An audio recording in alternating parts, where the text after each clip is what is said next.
자, 이제 이어서 101번 문제 보겠습니다. 환매 문제죠. 환매 설명 중 틀린 겁니다. 자, 1번은 환매권자의 상속인인데 이 환매권 이거 상속돼야 안 돼요? 상속됩니다. 일단 환매권을 가졌다는 건 환매 특약을 했다는 거고, 환매 특약은 매매 계약과 동시에 해야 됩니다. 자, 매매 계약을 하면서 동시에 환매하자고 특약을 해야 돼요. 이렇게 환매 특약을 하면은 특약을 통해서 일단 을한테 소유권이 넘어가더라도 특약이 들어갔기 때문에 갑은 환매권자고, 그러면 이 환매권을 을한테 행사를 해서 팔았던 거를 도로 이제 되사올 수 있는 것이고, 이 환매권도 갑의 재산이고 권리이기 때문에 이 환매권을 다른 사람한테 뭐 양도하겠다 가능합니다. 그리고 갑이 사망한 경우라면은 상속도 가능하다는 것이죠. 요게 된다. 자, 그리고 갑이 이렇게 환매권을 행사를 하게 되면은 을은 어쨌든 말소시키고 이제 돌려줘야 되는 거지 않습니까? 그래서 이 환매권이라는 것이 소유권 제한하는 성격을 가지고 있기 때문에 이 환매 기간이 제한이 돼 있죠. 너무 길게 인정해 줄 수 없죠. 부동산 기준으로 봤을 때는 최대가 3년이고, 죄송합니다, 5년이죠, 그죠? 부동산 최대 5년, 그죠? 저한테 그게 이제 옮았어요, 이렇게. 동산 3년이죠, 동산 3년. 바보 바이러스가 옮아가지고 제가 바보가 돼버렸어요. 자, 부동산 5년이고요. 자, 부동산 5년, 그리고 동산 3년이죠. 네, 웃자고 안 써요, 웃자고. 농담이죠, 그죠? 농담? 네. 농담 아니라고요. 저는 농담이에요. 전 농담이니까 상처받지 마시라는 거죠. 그죠? 상처받지 마세요. 그리고 이거 연장 안 되죠? 한번 정해지면은 이거 연장이 불가하다는 거. 연장 안 돼요.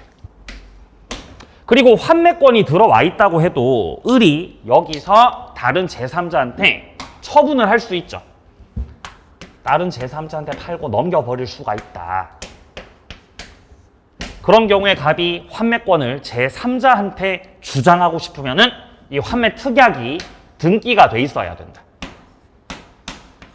특약이 등기되어 있는 상황이었다면은 제3자를 상대로도 환매권 행사 효력을 주장할 수 있는 것이다.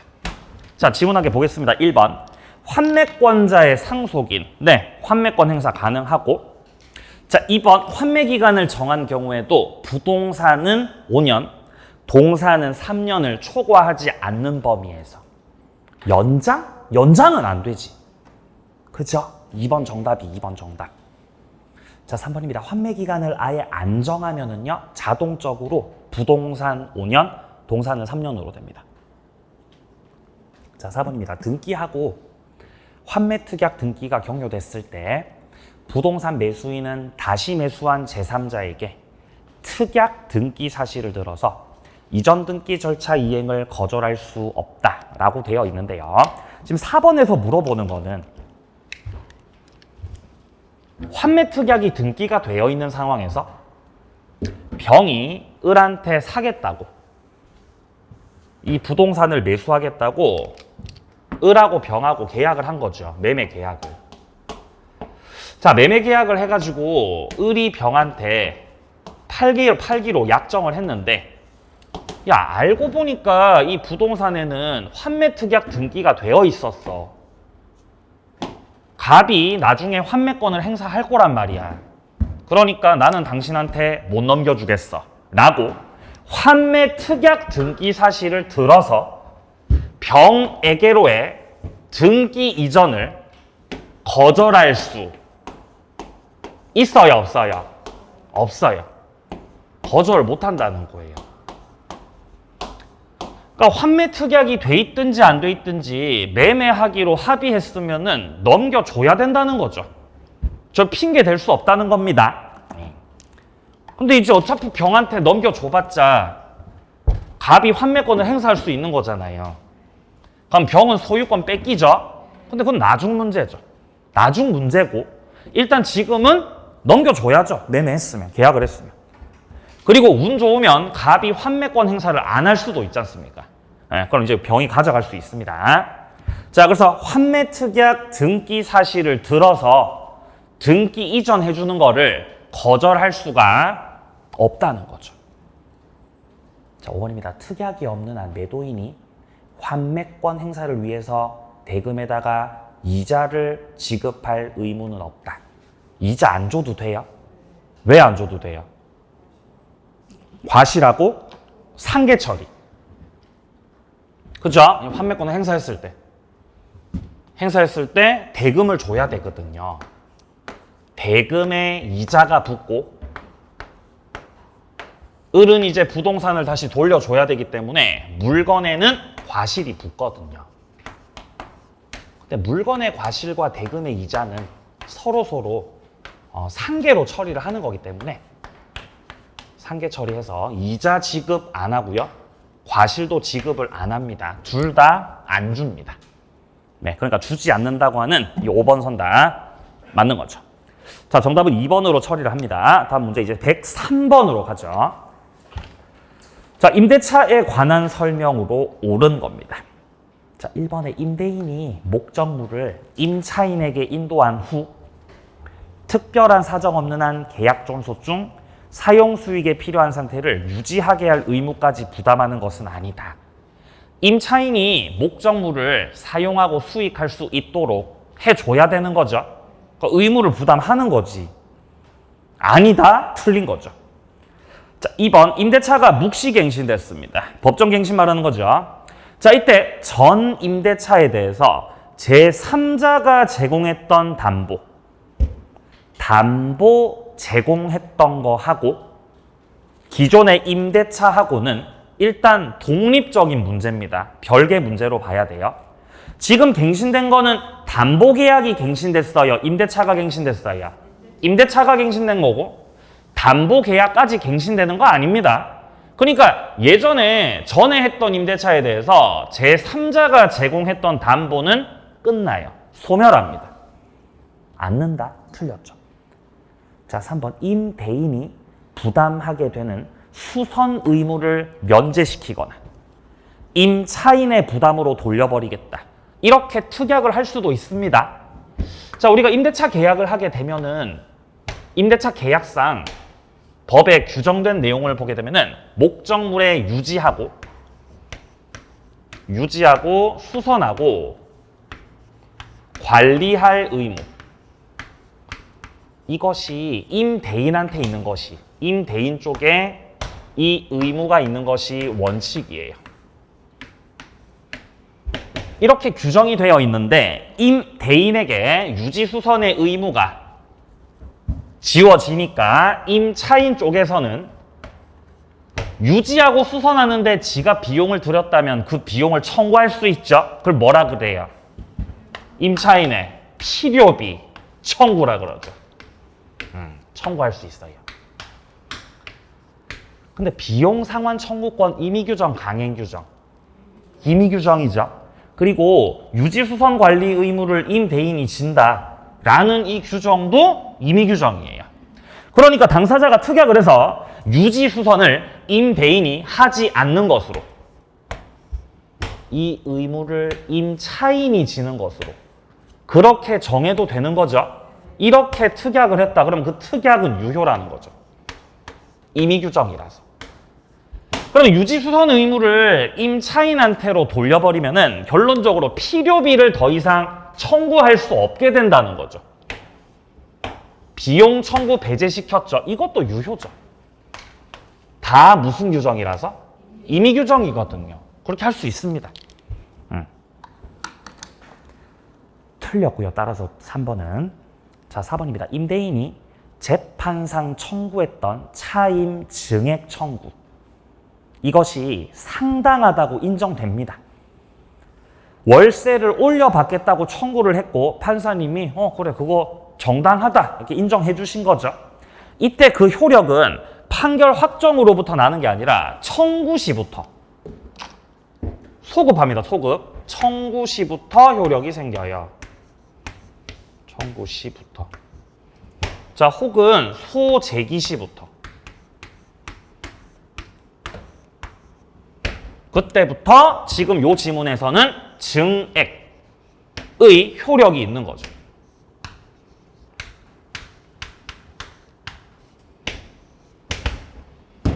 소송이 길어질수록 한꺼번에 내야 되겠죠. 따라서 더 많이. 자, 5번입니다. 임대차 종료 후에 임차인이 정당한 권한에 의해서 임차 목적물을 계속 점유합니다. 자, 임대차가 끝났는데도 계속해서 점유를 하고 있는 거는 아마도 유치권 행사 중이거나 아니면은 동시이행의 항변을 행사하고 있는 중이겠습니다. 그런데 점유는 하고 있었지만 목적물 사용 수익은 하지 않았다라는 거죠. 얻은 이득이 없다는 거죠. 그럼 사용료 내야 돼요? 안 내도 돼요? 안 내도 되죠. 내가 목적물에다가 비용을 투입했는데 네가 비용을 줘야지. 비용을 청구했어요. 비용을 청구. 비용 달라고. 비용을 청구했는데 그 비용을 안 주네? 그럼 내가 비용 상환 청구권을 피담보 채권으로 해서 유치권 행사를 할 수 있는 거죠. 그러니까 임대차 계약 기간이 다 끝났음에도 불구하고 계속해서 점유를 하고 있다는 겁니다. 그런데 현재 주택을 유치권 행사를 위해서 점유를 하는데 거주는 안 할 수도 있죠. 자, 한 번 더. 점유는 하는데 뭐는 안 한다고? 거주는 안 한다고. 점유하는 거하고 거주하는 거하고 좀 다르죠. 다릅니다. 거주는 들어가서 살림 차리는 거죠. 그게 거주죠. 근데 점유 같은 경우는 을이 들어가 살지 않더라도 여기다가 현수막 걸고 나 지금 유치권 행사 중이야 라고 써놓으면은 점유로 인정해줘 안 해줘? 인정해주죠. 계속 을이 들어가 살 수 없잖아요. 그래서 점유는 하고 있는 상태지만 거주는 하지 않아서 을이 실질적 사용은 한 거 안 한 거? 사용 안 한 거죠. 따라서 이 경우에는 유치권 주장을 하고 있더라도 갑한테 사용료, 월세 내야 되는 의무가 있다 없다? 없다는 거죠. 사용이 안 줘도 된다는 거죠. 사용을 안 했기 때문에. 그게 지금 5번 지문에서 하는 말이죠. 목적물을 사용 수익은 하지 않아서 실질적으로 얻은 이득이 없다. 그러면은 차임 상당액 반환 의무는 없는 것이다. 5번 정답입니다. 다음 이제 105번 문제. 자, 105번은 임차인의 부속물 매수 청구권 문제입니다. 부속물. 자, 일단 부속물은 매수 청구권 문제에서 물어보는 거는 항상 뻔합니다. 일단 첫 번째로 물어보게 되는 거는 이 부속물이라는 것은 합쳐지지 않은 것이다. 즉, 독립성이 있는 것이다. 자, 그리고 구성 부분이 된 거야, 안 된 거야? 안 된 거야. 안 합쳐진 거죠. 두 번째, 부속물이 임대인으로부터 동의를 받고 설치 혹은 계약 당시 임대인으로부터 매수한 물건이어야. 네, 그럼 이렇게 갖추게 되면은 이제 임대차 끝나고 나서 부속물에 대해서 매수 청구를 할 수 있는 것입니다. 그래서 이거를 많이 물어보고, 그리고 부속물 매수 청구권 행사가 제한되는 경우가 있죠. 행사 제한. 행사를 못해.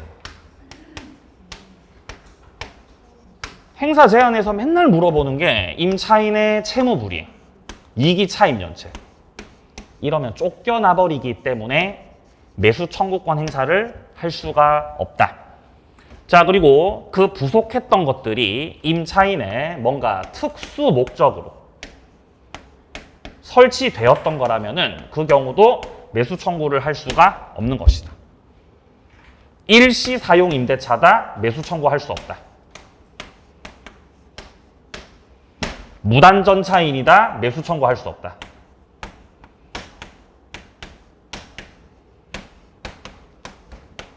네, 요 경우는 행사 제한. 자, 보겠습니다. 지문 1번부터. 임차인의 지위하고 분리해가지고 부속물 매수 청구권만 양도하겠다. 부속물 매수 청구권은 다름 아닌 임차인의 권리죠. 그러니까 양도가 되려면은 임차인의 지위하고 매수 청구권하고 같이 양도가 돼야 되는 거죠. 이걸 떨어뜨리겠다? 이건 안 되는 거예요. 맞는 말이죠, 그러니까.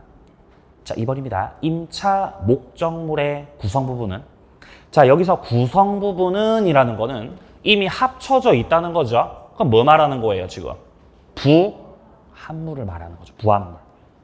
부합물은 매수 청구권 객체가 될 수 없는 거죠. 부합물은 유익비 청구의 객체가 될 뿐입니다. 따라서 맞는 말이고요. 자, 3번 임대차 계약이 임차인의 채무 불이행으로 해지가 됐다. 쫓겨나죠. 인정되지 않는다. 4번 임대인의 동의 얻어 부속시켰든지 임대인으로부터 매수했든지. 자, 5번에 건물 임차인이 자신의 비용을 들여서 증축시켰던 부분입니다. 임대인의 소유로 하기로 하는 그 약정이 유효하다라고 되어 있습니다. 비록 임차인이 설치했지만 이 소유권을 누구한테 하기로? 임대인한테 하기로. 이해되세요? 네, 임대인한테 하기로. 이 특약이 유효라는 거죠. 그렇다는 거는 설치를 했지만 그 설치된 부분이 임대인 거, 임차인 거. 임대인 거라는 거죠. 그럼 이 경우는 임차인 직계 아니기 때문에 팔아먹어, 못 팔아먹어? 못 팔아먹어요. 매수 청구가 안 되는 거지. 임차인이 임대인한테 네가 사가라. 그럼 정신 나간 거죠. 임대인 건데. 예, 허용된다? 틀렸습니다. 5번 정답. 자, 다음 107번으로요. 자, 임차인 을은 임대인 갑의 동의 없이 임차 건물을 병에게 전대차했습니다. 자, 그리고 건물을 인도시켜 줬습니다. 자, 동의 안 받고 전대한 거죠. 그러니까 무단 전대차 말하는 거죠. 임대인 갑, 임차인 을, 동의 안 받고 무단 전대차. 이렇게. 자, 이렇게 동의를 안 받고 무단으로 전대차 계약을 했더라도 그래도 무단 전대차 계약은 일단 을하고 병 사이에서는 유효하다, 효력 있는 거다. 자, 그런데 갑의 동의를 받지 않았기 때문에 무단 전대차의 효력을 갑에게 주장할 수는 없는 상황이죠. 자, 그리고 무단 전대차를 했으니까 갑의 입장에서는 을한테 나가라고 할 수 있죠. 계약 해지가 가능하다. 근데 을하고 병하고 무단 전대차 했지만 부부라면 배신이야, 배신 아니야? 배신 아니죠. 혹은 목적물 소부분이면 배신이야, 배신 아니야? 배신 아니죠. 부부 소부분의 경우는 배신이 아니기 때문에 이 경우는 해지를 할 수가 없다. 자, 그리고 갑 쪽에서 무단 점유하고 있는 병을 상대로 해서 직접 차임 상당에 손해배상 청구를 하고 싶다.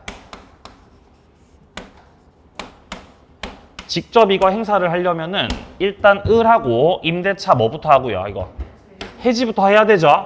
자, 을하고 사이에서의 계약을 했던 임대차를 해지한 후 비로소 직접 병 상대로 손해배상 청구를 할 수 있다. 자, 반면에 물권적 청구권 행사는 해지 안 해도 할 수 있죠. 자, 1번입니다. 을과 병 사이 전대차 계약은 유효하게 성립한다. 맞습니다. 그리고 유효기 때문에 을은 병에 대해서 목적물 넘겨줄 채무, 인도 의무가 있고 그리고 담보 책임도 져야 되는 거죠. 맞습니다. 자, 2번입니다. 병은 을에 대한 권리로 갑에게 대항할 수가 없죠. 왜냐하면 을에게는 전차권을 주장할 수 있지만 그 효력을 갑에게 주장할 수는 있는 거 없는 거? 없는 거죠. 그러니까 갑에게는 대항을 못하는 거예요. 그래서 동의를 받아야 대항할 수 있는 거죠. 그러니까 갑의 동의가 대항 요건이죠. 대항 요건. 네. 자, 그래서 지금 요 지문도 맞고요. 자, 3번입니다. 갑은 병에 대해서 불법 점유를 원인으로 해서 방해 배제 청구. 자, 방해 배제 청구는 물권적 청구권 행사하겠다는 거죠. 이거는 돼야 안 돼요? 되죠. 해지해야 돼, 안 해도 돼? 안 해도 되지. 해지 안 해도 되지. 맞는 말입니다. 자, 4번 갑은 임대차 계약이 존속하는 동안에도 병에게 불법 점유를 이유로 한 차임 상당의 손해배상 청구 됩니까? 안 되죠. 뭐 때문에 틀린 거죠? 해지하고. 지금 존속이라고 돼 있죠? 해지했어, 안 했어? 해지 안 한 거지. 해지 안 한 거지. 그렇기 때문에 차임 상당의 손배 청구는 안 된다라는 겁니다. 예. 정답은 4번이죠. 자, 그리고 5번에서는 소부분을 병한테 사용하게 했던 거죠. 네, 그런 경우는 임대차 해지를 못하죠. 배신이 아니기 때문에. 4번 정답. 자, 다음 109번으로 넘어가요. 자, 주택임대차 보호법입니다. 자, 옳은 것은 자, 1번에 주택 전부를 일시적으로 사용하기 위한 임대차다. 일시 사용 임대차죠. 숙박 계약한 겁니다. 이 법 적용돼야 안 돼요? 안 되지. 당연히 안 되는 거죠. 1번 바로 정답. 자, 2번입니다. 임차인 본인의 주민등록 말고 배우자나 자녀의 주민등록. 그것만으로는 대항력 취득 가능합니다. 가족의 주민등록도 다 포함이 되죠. 2번 틀렸고요. 자, 3번은 다가구네요. 다가구. 다가구는 지금 단독주택이기 때문에 호수까지 기재 안 해도 되죠. 여기는 지번만 정확하게 기재하면 됩니다. 자, 근데 지금 보시면은 지번만 기재하고 동호수 표시가 없으면 대항력 취득할 수 없다. 틀렸죠. 자, 4번은 다세대 주택이니까 뭐 다세대, 연립, 아파트 이런 것들은 동호수도 다 기재해야 되죠. 빠뜨리면 안 되지. 자, 동호수 표시 없이 지번을 정확하게 기재했다, 주민등록했다, 대항력 취득 아니 못하지 이러면은 동호수 빼먹으면 안 되지. 자, 5번입니다. 저당권 설정된 주택을 임차에서 대항력 갖췄습니다. 후순위 저당권이 실행됐습니다. 자, 이러면 지금 목적물에 1순위에 뭐가 있었다는 거죠? 저당권이 있었다는 거죠. 자, 지금 현재 이 지문에서 우리가 알 수 있는 것은 1순위에 저당권자가 들어와 있었고 그리고 이렇게 저당권이 설정돼 있었던 주택에 대해서 임차인이 들어와 있었고 그리고 임차인이 들어온 그 이후에 또 후순위 저당권자 또 들어와 있는 거지. 요 상황인 거죠.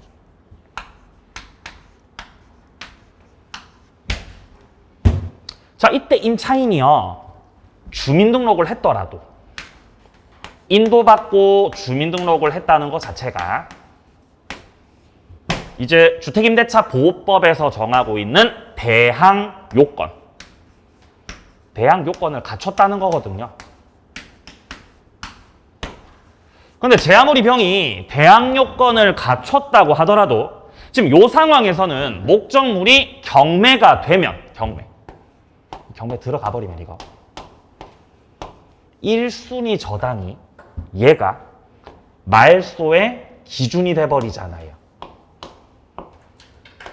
그리고 목적물 경매가 들어가면 저당권은 반드시 다 소멸해버리는 거죠. 저당권 소멸. 그럼 얘도 소멸. 그럼 중간에 낀 얘는요? 소멸이죠. 병한테는 선택권 없죠? 나가야 돼요. 나가고 2순위로 받을 돈 받고 떠나야 됩니다. 자, 그렇기 때문에 대항 요건을 갖췄지만 2순위이기 때문에 대항력은 없는 상황이죠. 대항 요건을 갖추는 거하고 대항력 있는 거하고는 또 다른 문제입니다. 주민등록 했지만, 그러니까 서류는 갖췄지만 힘은 없는 상황. 왜냐하면 2순위라서.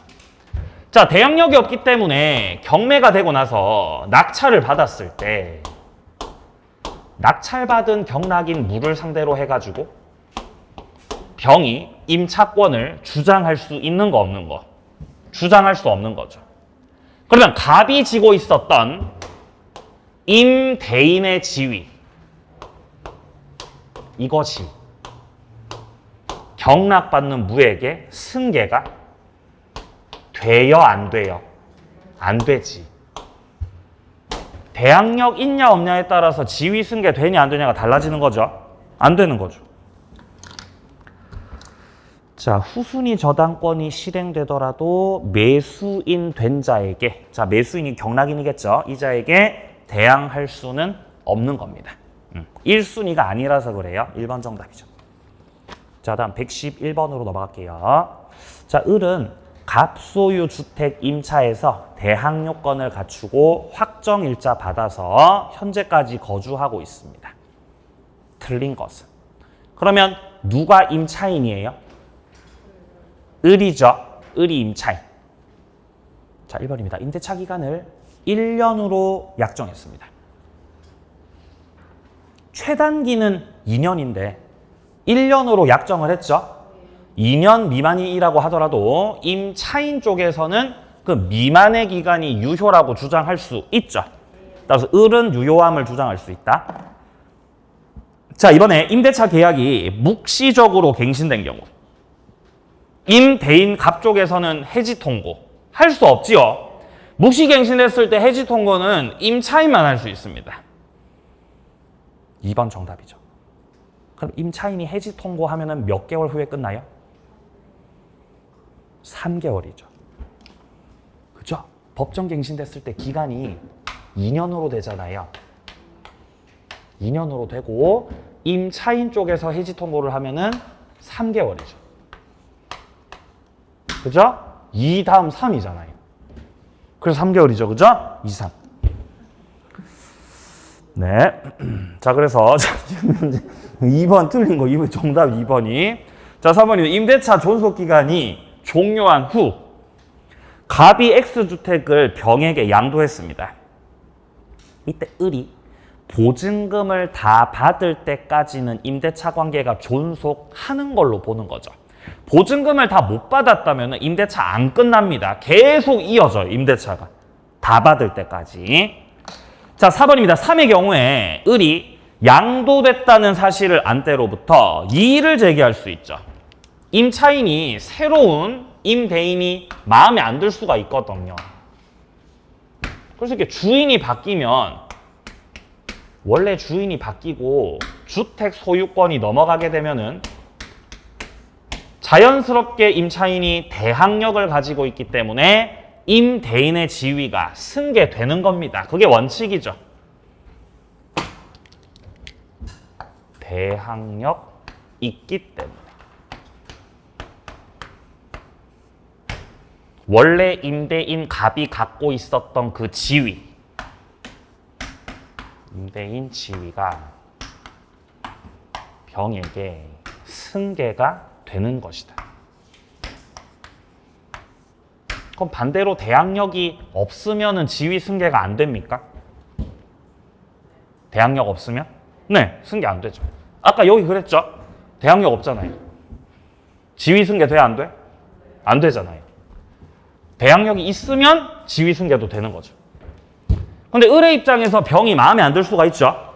지위 승계 원하지 않죠. 그러면 이때 을은 상당 기간으로부터 이의를 제기할 수 있다.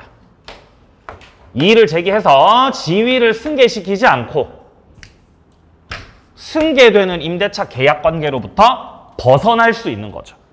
갑한테 보증금 받아내고 빠질 수 있다는 겁니다. 자, 그렇기 때문에 이 지문은 승계되는 임대차 관계 구속으로부터 그쵸? 이의 제기로 벗어날 수 있다. 맞는 말이고. 자, 5번에 을이 X주택 경매 절차에서 우선 변제를 받으려면은 법원에다가 배당 요구 종기까지 배당 요구해야 되죠. 왜 배당 요구해야 돼요? 등기가 안 돼 있어서 그래요.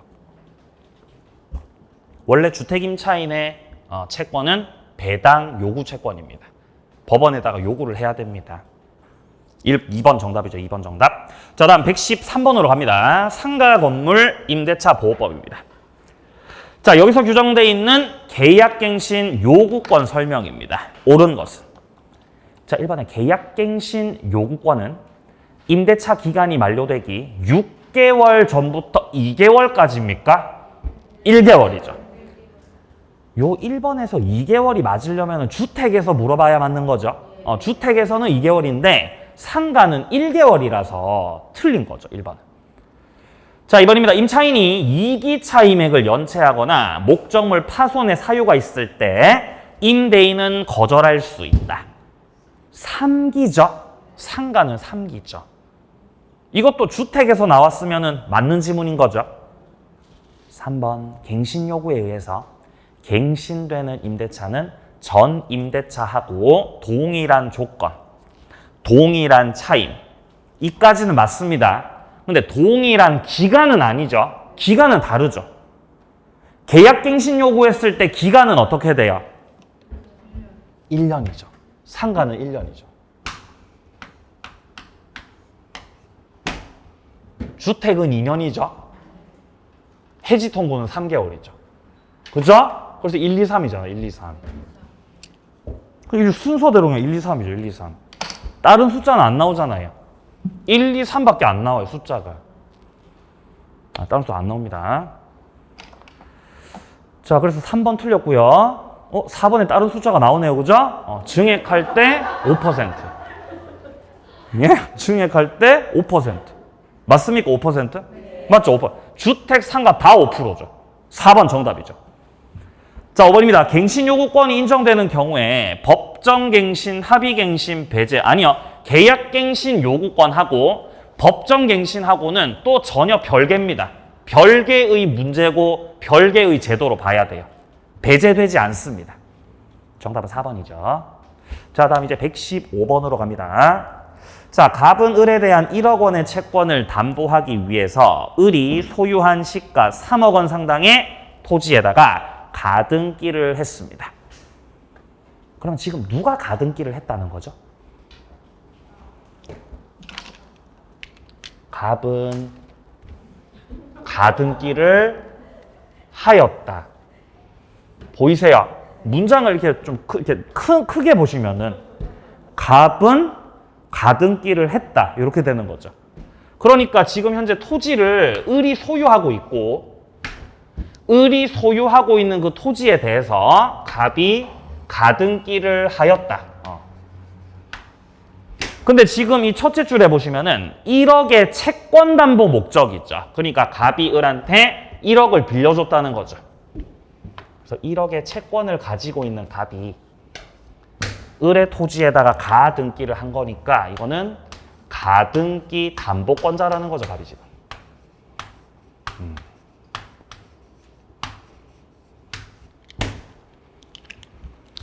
을이 변제기에 채무를 이행하지 않자 갑이 담보권을 실행해서 토지 소유권을 취득하고자 합니다. 틀린 것은. 자, 그러면 가등기 담보권자가 소유권 취득을 하려고 하는 거니까 이 경우는 담보권 실행을 할 때 청산 절차 거치겠다는 거죠. 청산 절차. 4단계 절차 거치겠다는 거겠죠. 자, 1번부터 보겠습니다. 을에 채무 변제하는 거 하고 갑이 가등기 돼 있는 거 말소시키는 거 하고 이거 동시 이행이 아니죠. 돈부터 먼저 갚아야 돼요. 그래서 변제 의무가 선이행 의무가 됩니다. 맞는 말이죠. 자, 2번입니다. 갑은 다른 약정이 없는 한 권리 취득에 의한 실행, 경매에 의한 실행 중에서 선택을 해서 담보권 실행을 할 수 있죠. 선택을 하면 됩니다. 자, 3번 갑은 을에게 청산금 평가액을 통지 당연히 해줘야 되죠. 이게 1단계죠. 그리고 통지를 하고 나면은 이 금액에 관해서 채권자 갑이 다툴 수 없죠. 다툴 수 없다. 자, 4번입니다. 갑이 을에게 담보권 실행 통지를 하지 않았더라도 청산금을 지급했다면 본등기를 청구할 수 있다. 되겠습니까? 안 되죠. 청산 절차는 4단계고 이 4단계 한 개 한 개를 빠뜨리지 말고 다 거쳐야 됩니다. 4단계 중 1단계 해당되는 것이 지금 나오는 실행 통지 먼저 하고 청산기간 2개월이 지나서 그리고 나서 청산금을 주면서 청산금 주면서 이제 본등기를 하는 거지. 이렇게 해야 되죠.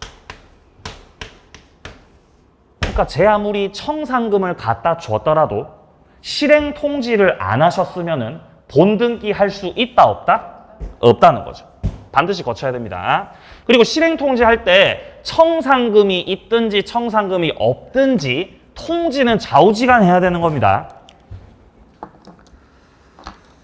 자, 그래서 4번 같은 경우는 틀렸고요. 4번 정답. 자, 5번입니다. X 토지의 후순위 권리자 청산기간에 한정해서 피담보 채권 변제기 도래 전이라도 X 토지 경매 청구. 자, 이게 이제 이 청산 기간이 존재하는 이유죠. 요 기간이 존재해야 되는 이유죠. 자, 만약에 가등기 담보권자가 실행 통지를 했는데 그 금액이 너무 낮을 수가 있죠. 너무 주관적으로 평가가 돼가지고 이 후순위에 있었던 다른 담보권자가 평가된 금액에 관해서 불만이 있다면은 청산 기간 동안에 자신의 채권 변제기가 도래하기 전이라도 경매를 신청해 버릴 수 있죠. 여기서 이제 경매를 신청해 버리면은 청산 절차가 완전히 다 중단돼 버리죠. 그럼 이제 경매로 들어가는 거예요. 정답은 4번. 자, 다음 117번으로요. 집합건물 소유 및 관리에 관한 법률이네요. 틀린 것은. 자, 1번에 보시면은 관리위원회가 나오는데요. 이거는 둘 수 있는 겁니다. 그러니까 있어도 되고 없어도 되고.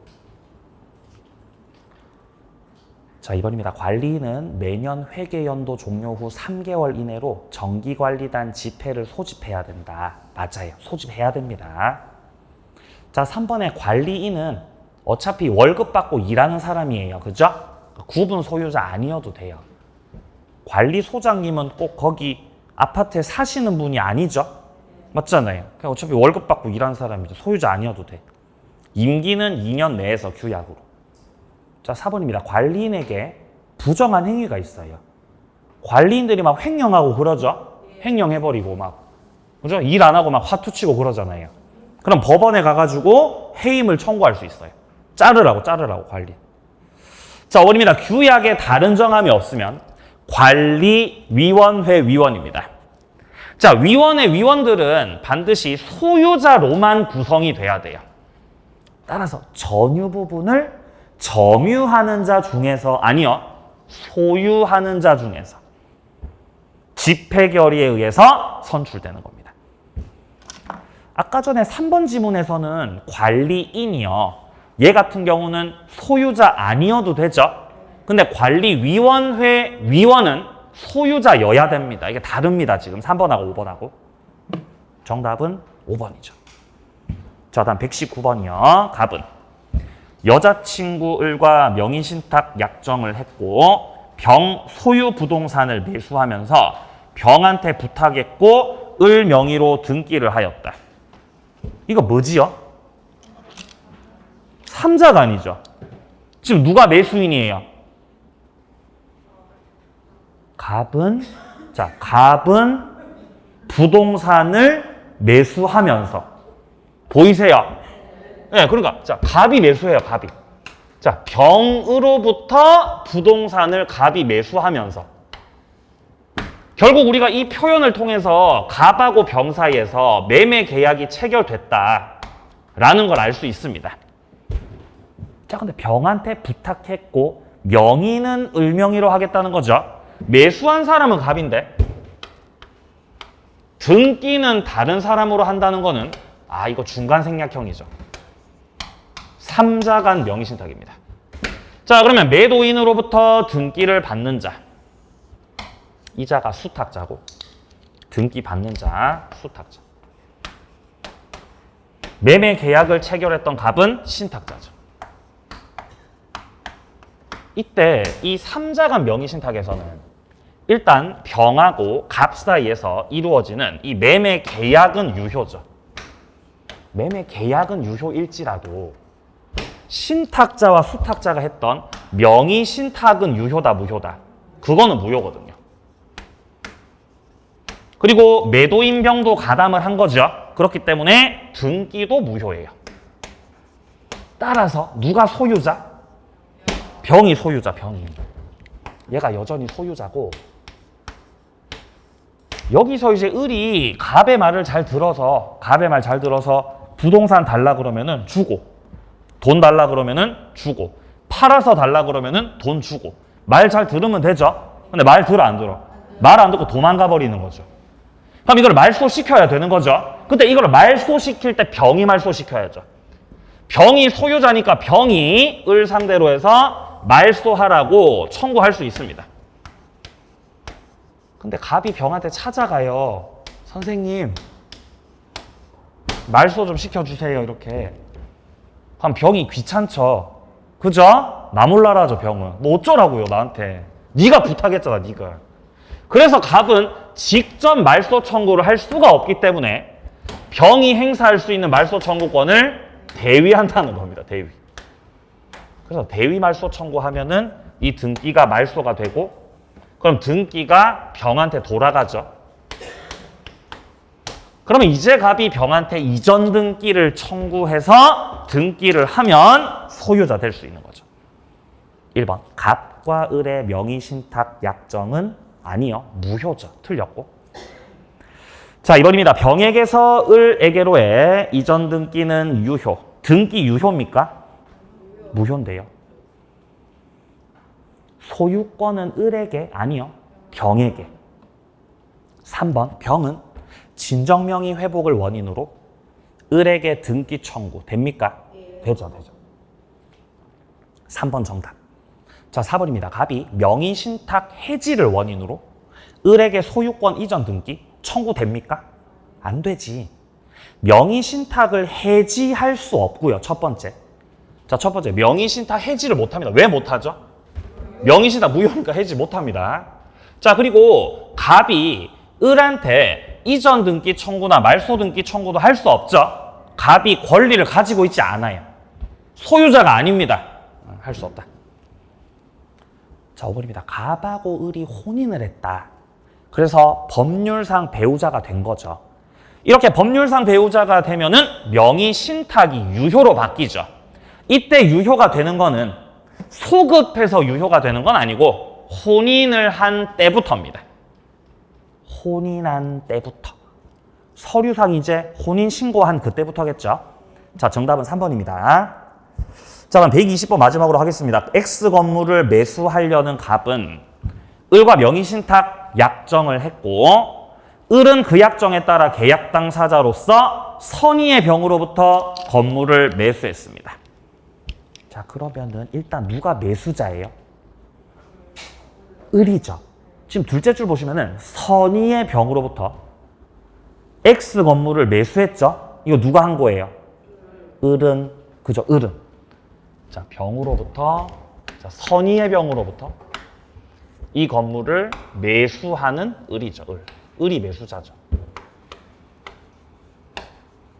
을이 매수하고 등기도 지금 을이 받는다는 거잖아요. 그럼 이게 이제 계약명의 신탁 형태죠. 그럼 얘가 수탁자 되는 거죠. 수탁자. 그리고 뒤에서 자금을 제공하는 갑은 신탁자. 요렇게 자금을 제공한다. 신탁자. 자, 어쨌든 갑과 을의 명의 신탁은 무효죠. 명의 신탁은 무효다. 그런데 이 계약 명의 신탁에서는 매도인 병이 그런 사정을 모르고 있었다면 계약이 유효고 수탁자에게 경료된 등기도 유효죠. 유효. 그럼 부동산 을 겁니다. 을 거. 그래서 을이 말 잘 들으면 땅값이 올랐을 때 땅을 갑한테 넘겨주겠죠. 말 잘 들으면요. 근데 말 안 들으면 어떻게 해야 돼요? 소송해야 되는 거예요. 근데 갑이 을한테 부동산을 달라고 할 수 없습니다. 부동산을 나한테 반환하라고 청구할 수가 없다는 거지.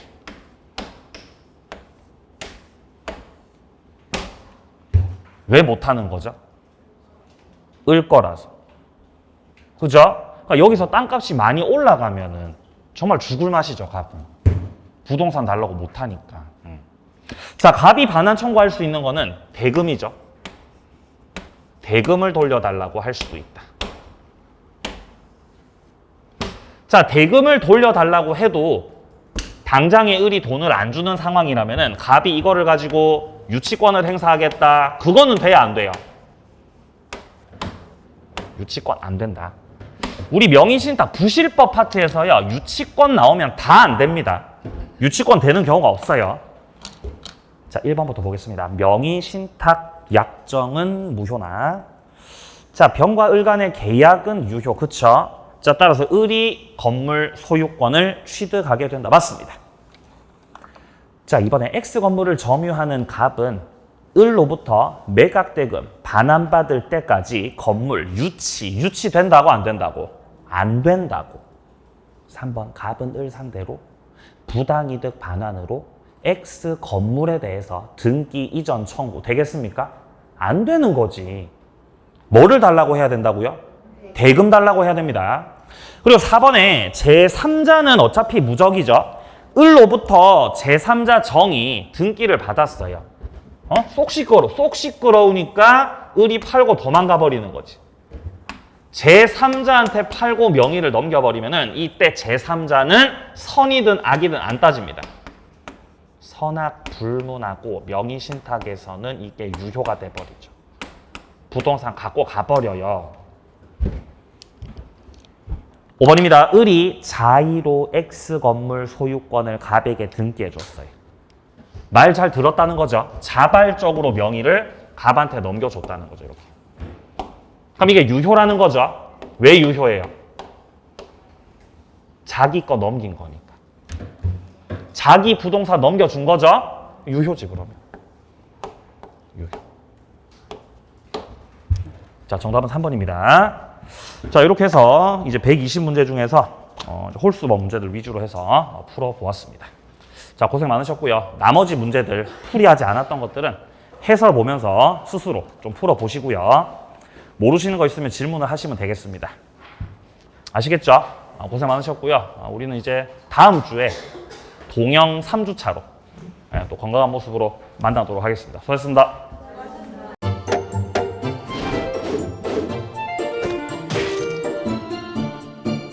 안녕하세요. 공인중개사 민법을 강의하고 있는 양민입니다.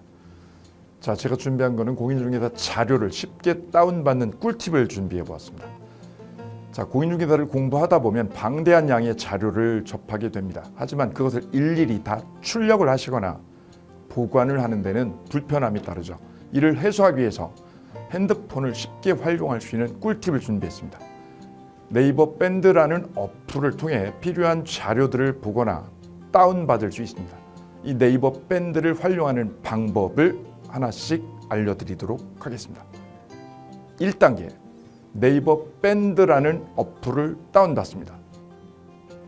가장 먼저 안드로이드 버전은 플레이 스토어를 클릭하시면 되겠습니다. 아이폰은 앱스토어에서 하시면 됩니다. 그 다음 검색창에 네이버 밴드를 검색하시고 다운 혹은 설치를 클릭하시면 되겠습니다. 이렇게요. 2단계, 밴드 어플에서 공수모를 검색해 주시면 되겠습니다.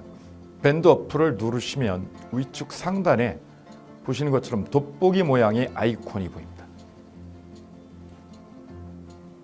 이 돋보기 부분을 클릭하시게 되면 맨 위쪽에 하얀 공백의 검색창이 생기는데요. 이곳을 눌러서 공수모 이 세 글자를 쳐주시면 되겠습니다. 3단계는요. 해당 공수모 밴드를 들어가 주시면 됩니다. 이 밴드는 공인중개사를 공부하시는 수험생들을 위한 밴드입니다. 수험생들을 위한 시험 정보나 자료가 업로드되어 있어서 공부를 할 때 활용할 수 있는 밴드입니다. 보시는 것과 같이 강의와 관련된 공지사항이나 최신 자료가 다양하게 제공되고 있습니다.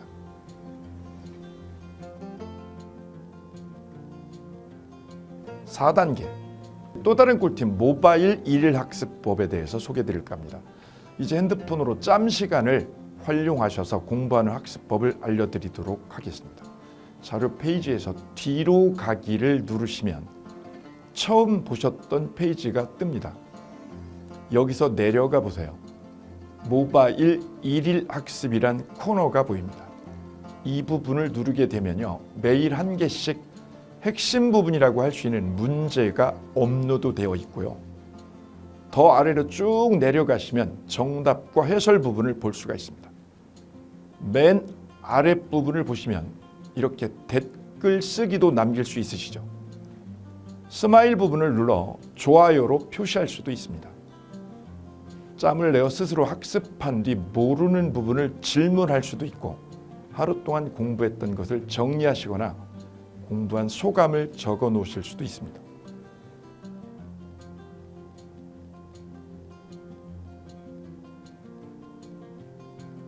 지금까지의 과정과 같이 공수모 밴드에 가입하신다면 다채롭게 업데이트되는 양질의 최근 자료들을 접하시고 활용할 수 있습니다.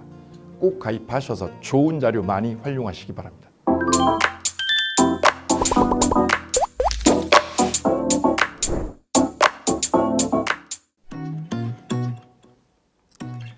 자, 안녕하십니까. 자, 이번에는 부동산 실무, 일반인들이 어떤 도움을 받기 위한 관련된 밴드에 대해서 소개를 시켜드릴 건데요. 일단은 검색창에다가 365 부스라고 치시면 돼요.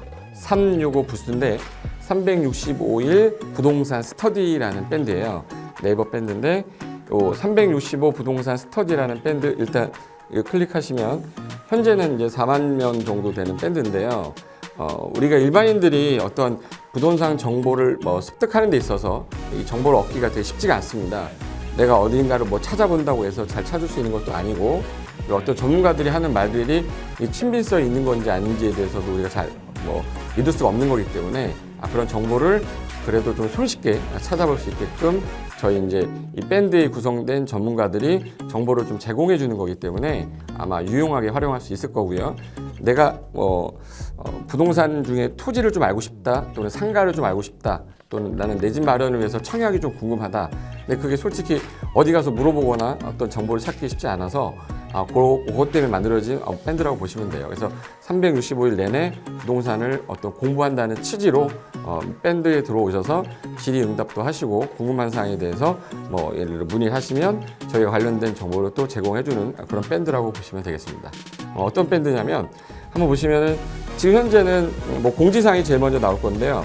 이 공지사항은 기존에 있던 오프라인이 어떤 강좌가 있으면 그 강좌에 관련된 거 세미나라든지 그래서 평소에 이제 우리가 이제 접하지 못했던 강의들 있죠. 이렇게 진행이 된다라는 거 공지를 좀 하는 그런 내용들이고요. 하나 좀 더 올리면 자, 이제 우리 교수님이에요. 교수님 중에 상가 교수님이 최근에 예를 들어서 법이 바뀌었어요. 법이 바뀌게 되면 최근에 바뀐 법이 이런 바뀐 법이 있으니 중개업을 한다거나 투자를 할 때 좀 유의해서 알아보시면 좋겠습니다라는 거를 올려놓을 거예요. 기존에 올려놓은 자료가 있으면 또 찾아보시면 되는 거니까 이렇게 해서 계속 밴드에서 소식을 받으시면 실전에 굉장히 도움을 많이 받을 거라고 예상합니다. 부동산 관련된 내용 중에서 하나 더 보시면 이제 랜드프로에서 직접 우리 프로그램 만들고 있어요. 그래서 부동산 까발리기, 부동산 부티크 이런 TV 관련돼서 부동산 팁 있죠. 예를 들어서 청약을 받아야 되냐 말아야 되냐, 지금 강남권 아파트를 투자해야 되냐 말아야 되냐, 이런 정보를 쉽게 여러분들이 접하지 못하기 때문에 그런 관련된 것들을 시대에 맞게 흐름에 맞게 부동산 시장이 이제 요동치면 내가 지금 집을 팔아야 되냐 사야 되냐 그런 것들에 대해서 신속하게 정보를 들을 수 있는 밴드니까 시간이 나실 때마다 자주 들어오시고 저도 자주 들어와서 좋은 정보 남겨드릴 테니까 자주 들어오시기 바랍니다. 저는 부동산 공법하고 부동산 토지 투자를 강의하는 고상철이었습니다. 자주 밴드에서 뵙도록 하겠습니다. 자, 수고하셨습니다.